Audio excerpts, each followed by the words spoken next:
വീട്ടിലധികം freedom ഒന്നുമില്ലാത്ത hero അങ്ങനെ ഇരിക്കുമ്പോഴാണ് അവൻ്റെ വീട്ടുകാരൊരു ട്രിപ്പിന് പോകുന്നത്. ആ ടൈമിലോ ഹീറോ ഉള്ള പെണ്ണുങ്ങളെല്ലാം വീട്ടിലേക്ക് വിളിച്ചു കയറ്റും.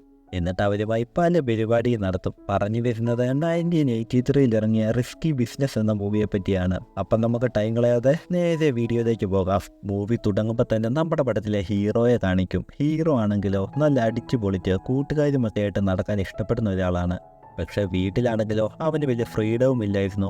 അങ്ങനെ ഇരിക്കൽ രാത്രിയിൽ അവനൊരു സ്വപ്നം കാണും. അവൻ്റെ ബാത്റൂമിൽ ഒരു പെണ്ണ് കുളിക്കുന്നതായിട്ട്. ആ പെണ്ണാണെങ്കിലോ ഹീറോയെ ബാത്റൂമിലേക്ക് വിളിക്കും. സോപ്പ് തേച്ച് തരാനും പറയും. അങ്ങനെ ഹീറോ അതിനുവേണ്ടി അവളുടെ അടുത്തേക്ക് പോകും. ആ ടൈമിലോ അവൾ അവിടെ നിന്ന് ഇല്ലാതാകും.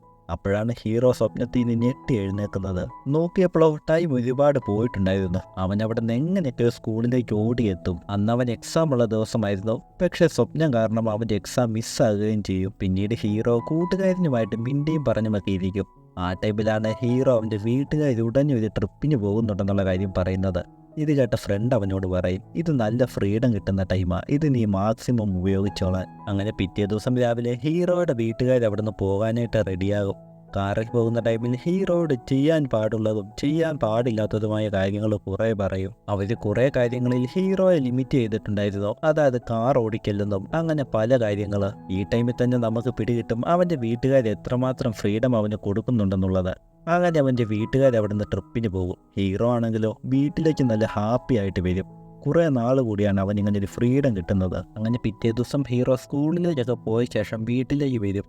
അപ്പോഴാണ് രാത്രി അവൻ്റെ ഫ്രണ്ട് ഒരു പെണ്ണിനെ വിളിച്ചുകൊണ്ട് ഇവൻ്റെ വീട്ടിലേക്ക് വരുന്നത്.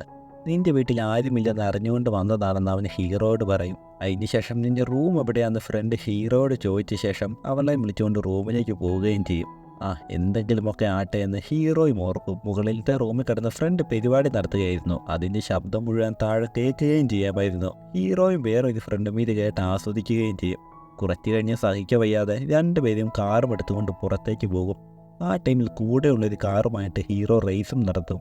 അങ്ങനെ പിറ്റേ ദിവസം ഹീറോയുടെ ഫ്രണ്ട് വേറൊരു കോൾ ഗേളിനെ വിളിച്ച ശേഷം ഹീറോയുടെ അഡ്രസ്സ് പറഞ്ഞു കൊടുത്ത് അങ്ങോട്ടേക്ക് വരാനും പറയും. ഇത് കേട്ട ഹീറോ ആണെങ്കിലോ നീ ഇങ്ങോട്ടേക്ക് വിളിക്കണ്ട, നിന്റെ വീട്ടിലേക്ക് തന്നെ വിളിച്ചാൽ മതിയെന്ന് ഫ്രണ്ടിനോട് പറയുകയും ചെയ്യും. പക്ഷേ രാത്രിയാകുമ്പം ആ പെണ്ണ് ഹീറോയുടെ വീട്ടിലേക്ക് വരും. ഹീറോ എങ്ങനെയൊക്കെ പേടിച്ച് കതക് തുറക്കും. എന്നിട്ട് പറയും, ഞാനല്ല, എൻ്റെ ഫ്രണ്ട് വെറുതെ നിങ്ങളെ വിളിച്ചതാണെന്ന് പറയും. ആ ടൈമിലാണ് കാണിക്കുന്നത് അതൊരു പെണ്ണല്ലായിരുന്നു, ആണായിരുന്നു. ഇത് പിടികിട്ടിയ ഹീറോ ആണെങ്കിലോ എങ്ങനെയൊക്കെ പുള്ളിയെ ഡീൽ ചെയ്യും.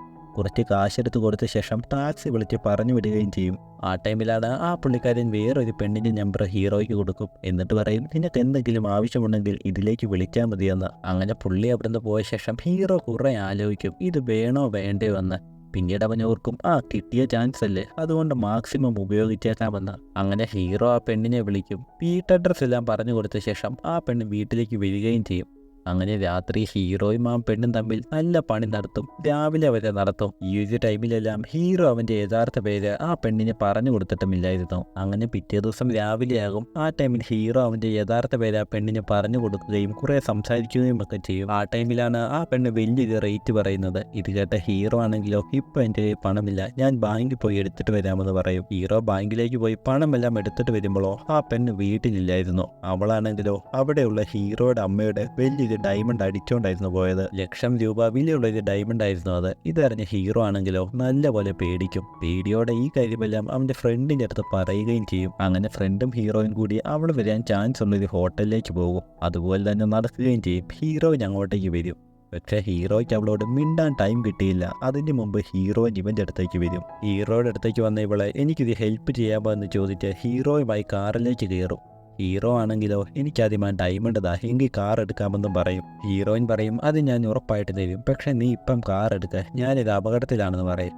ആ ടൈമിലാണ് ഒരു പുള്ളി ഗണ്ണുമായിട്ട് ഹീറോയിൻ്റെ അടുത്തേക്ക് വരുന്നത്. ഇത് കണ്ട ഹീറോ പെട്ടെന്ന് അവിടുന്ന് കാർ എടുക്കുകയും ചെയ്യും. അതാരാണെന്ന് ഹീറോ അവളോട് ചോദിക്കും. അതെൻ്റെ മാനേജറാണെന്നും അവനുമായിട്ടൊരു ഉടക്കുണ്ടായെന്നും ഹീറോ അവനോട് പറയും.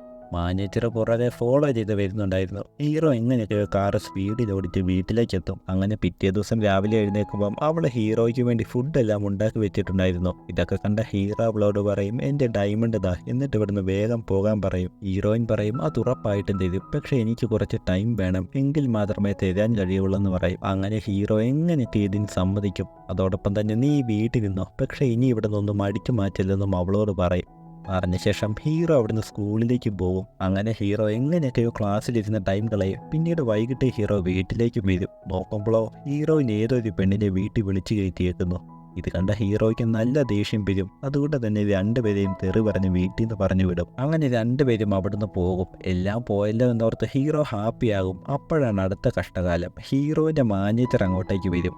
അവനുമായിട്ട് അടിയുണ്ടാക്കിയ ശേഷമാണെങ്കിലോ രണ്ടുപേരും തിരികെ ഹീറോയുടെ വീട്ടിലേക്കും കയറിപ്പോകും. ഇത് കണ്ട ഹീറോയ്ക്കും എന്ത് ചെയ്യണമെന്ന് അറിയില്ലായിരുന്നു. മാനേജർ ഹീറോയോട് പറയും, നീ ചെറിയ പയ്യനാണ്, വെറുതെ ആവശ്യമില്ലാത്ത പ്രശ്നത്തിലൊന്നും തലയിടണ്ടെന്ന്. ഹീറോ പുള്ളിയോട് പറയും, ഞാൻ എന്ത് ചെയ്യാനാ, നിങ്ങൾക്ക് പറ്റുമെങ്കിൽ വേണേ വീട്ടിൽ കയറി അവരെ കൊണ്ടുപോക്കോളാം. മാനേജർ ഡോറ് തുറക്കാൻ പോകുമ്പോഴോ ഹീറോയിനകത്തുനിന്ന് കുറ്റിയിട്ടിട്ടുണ്ടായിരുന്നു. അങ്ങനെ ഒന്നും ചെയ്യാൻ പറ്റാതെ മാനേജർ ഹീറോയെ ഉപദേശിച്ചിട്ട് അവിടുന്ന് പോവുകയും ചെയ്യും. പിന്നീട് അകത്തേക്ക് പോയ ഹീറോ ആണെങ്കിലോ, ഇന്ന് രാത്രി കൂടി നിങ്ങൾ ഇവിടെ നിന്നോ, നാളെ രാവിലെ ഇവിടുന്ന് വിട്ടോണം, വേറെ ഏതെങ്കിലും സ്ഥലം കണ്ടുപിടിച്ചോളാനും അവരോട് പറയും. അങ്ങനെ രാത്രിയാകുമ്പം ഹീറോയുടെ അടുത്തേക്ക് വരും, അവനുമായിട്ടൊന്ന് കമ്പനി ആകാൻ വേണ്ടി. നമുക്കൊരു ഐസ്ക്രീം കഴിക്കാൻ പോയാലോ എന്ന് ഹീറോയോട് ചോദിക്കും. ഇത് കേട്ട ഹീറോയും സമ്മതിച്ച് രാത്രി അവളുമായി പുറത്തേക്ക് പോകും. ഹീറോയ്ക്ക് അവളെപ്പറ്റി കൂടുതൽ അറിയണമെന്നുണ്ടായിരുന്നു. അതുകൊണ്ട് തന്നെ ഹീറോ ഫാമിലിയെക്കുറിച്ചുള്ള കാര്യങ്ങൾ അവളോട് ചോദിക്കും. ഇത് കേട്ട അവളാണെങ്കിലോ അവൾക്കൊരു അനിയനുണ്ടെന്നും പറയും. അങ്ങനെ രണ്ടുപേരും തമ്മിൽ നല്ല കമ്പനിയാകും. മിണ്ടിയും പറഞ്ഞുമൊക്കെ നിൽക്കും. ഹീറോയിൻ അവനോട് ചോദിക്കും, കുറച്ച് നാളത്തേക്ക് ഞാൻ നിന്റെ ഗേൾഫ്രണ്ട് ആയിക്കോട്ടെ എന്ന്. ഇതിനാണെങ്കിലോ ഹീറോ മറുപടി ഒന്നും പറയത്തില്ല. ഹീറോ അവളുടെ ബ്രദറിനെ പറ്റി ചോദിക്കും.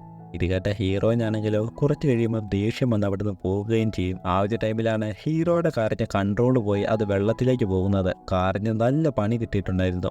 ഹീറോ അത് വർക്ക്ഷോപ്പിലേക്ക് കയറ്റും. അത് ഇറക്കണമെങ്കിൽ നല്ല തുകയും കൊടുക്കണമായിരുന്നു. ഇതറിഞ്ഞ ഹീറോ എന്ത് ചെയ്യണമെന്നറിയാതെ നിൽക്കും. ഹീറോയിൻ്റെ അടുത്തേക്ക് പോയാലോ എന്നോർക്കും. ഹീറോയിനും അവളുടെ ഫ്രണ്ടുമുള്ളൊരു ഹോട്ടൽ ഹീറോ കണ്ടുപിടിക്കും. അങ്ങോട്ടേക്ക് പോവുകയും ചെയ്യും. ഹീറോയിനെ കണ്ട ഉടനെ തന്നെ ഹീറോ കെട്ടിപ്പിടിച്ച് കരയും. എന്നിട്ടുള്ള കാര്യങ്ങളെല്ലാം തുറന്നു പറയും. ഇവൻ്റെ വിഷമമെല്ലാം കണ്ട ഹീറോയിൻ ഇതിന് സമ്മതിക്കുകയും ചെയ്യും. കാർ ഇറക്കണമെങ്കിൽ നല്ല തുക ആവശ്യമായിരുന്നു. അതിനുവേണ്ടി ഹീറോയിനൊരു ഐഡിയ പറഞ്ഞു കൊടുക്കും. ഒറ്റ ദിവസത്തേക്ക് ഹീറോയുടെ വീട് ഒരു വേശ്യാലയമാക്കി മാറ്റും. ഹീറോ ആണെങ്കിലോ അവൻ്റെ കൂട്ടുകാരെല്ലാം ഈ കാര്യം അറിയിക്കും. ഇവന്മാരാണെങ്കിലോ കാശുമായി വീട്ടിലേക്ക് വരും.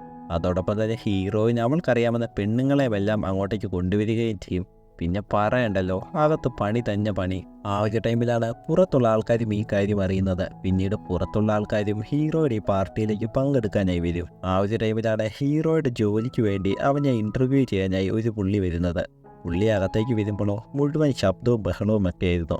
ഇതൊക്കെ കണ്ട പുള്ളിക്ക് ഇവനെ റിജക്റ്റ് ചെയ്യണമെന്നും ഉണ്ടായിരുന്നു. ആ ഒരു ടൈമിൽ ഹീറോയിൻ അങ്ങോട്ടേക്ക് വന്ന് അവനെ വിളിച്ചുകൊണ്ട് പോകും. പിന്നീട് അകത്ത് ചെന്ന് ഇവർ കുറേ കാര്യങ്ങളും നടത്തും. ആ ഒരു ടൈമിലാണ് ഹീറോയ്ക്ക് ഒരു കോള് വരുന്നത്. നോക്കുമ്പോഴോ അച്ഛനും അമ്മയും നാളെ തന്നെ അവർ വരുമെന്ന് ഹീറോയോട് പറയും. അങ്ങനെ ഹീറോയിനും കാറ് റിപ്പയർ ചെയ്യാനുള്ള പണം അടയ്ക്കും. അങ്ങനെ അവർ ട്രെയിനിൽ പോകുമ്പോഴാണ് രണ്ടുപേരും തമ്മിൽ പരിപാടി നടക്കുന്നത്. അങ്ങനെ ഈ ഒരു ടൈം തൊട്ട് ഇവരുടെ ലവ് സ്ട്രോങ് ആകുകയും ചെയ്യും. പിറ്റേ ദിവസം വീട്ടുകാർ വരുന്നതിന് മുമ്പ് തന്നെ ഹീറോ വീട് മുഴുവൻ അടുക്കി പെറുക്കിയിടും. അതോടൊപ്പം തന്നെ ഹീറോയിൻ തിരിച്ചു കൊടുത്ത ഡയമണ്ടും അവൻ അതേ സ്ഥലത്ത് തന്നെ വെക്കും. വീട്ടിലേക്ക് വന്ന അമ്മയ്ക്കാണെങ്കിലോ ഡയമണ്ടിന് എന്തൊക്കെയോ മാറ്റമുണ്ടെന്ന് അറിയാമായിരുന്നു. പക്ഷേ ഹീറോയ്ക്ക് ജോലി കിട്ടിയതുകൊണ്ട് ഇവർ അവനോട് ക്ഷമിക്കുകയും ചെയ്യും. അങ്ങനെ ഹീറോ ഇൻ്റർവ്യൂവിൽ സെലക്ട് ആയെന്നുള്ള കാര്യം അവൻ്റെ ഡാഡി അവനെ അറിയിക്കും. ഹീറോ അങ്ങനെ സേഫ് ആകുകയും ചെയ്യും. പിന്നീട് ഹീറോയിനെ കണ്ടുമുട്ടും. എന്നിട്ട് അവരുടെ ജീവിതത്തെ പറ്റിയുള്ള കാര്യങ്ങളും സംസാരിക്കും. രാത്രി രണ്ടുപേരും നടക്കാനിറങ്ങുമ്പോഴോ നിന്നെ എപ്പോഴും എനിക്ക് കണ്ടുകൊണ്ടിരിക്കണമെന്നും ഹീറോയിൻ അവനോട് പറയും. അങ്ങനെ രണ്ടുപേരും പ്രണയിച്ചു കൊണ്ട് പോകുമ്പം ഈ മൂവിയും അവിടെ തീരും.